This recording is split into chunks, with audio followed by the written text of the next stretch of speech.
Hello friends, मैं आज आपको बताने वाली हूँ हफेले का मिक्सर ग्राइंडर कैसे यूज़ किया जाता है, कैसे इसको ऑन ऑफ किया जाता है, कैसे इसको चालू किया जाता है।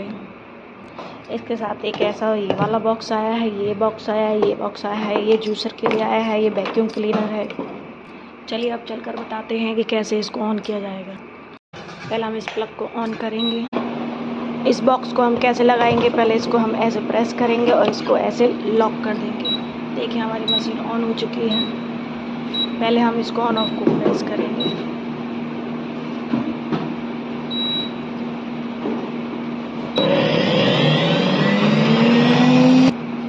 वीडियो अगर अच्छी लगी हो तो वीडियो को लाइक करें, सब्सक्राइब करें एंड शेयर करें।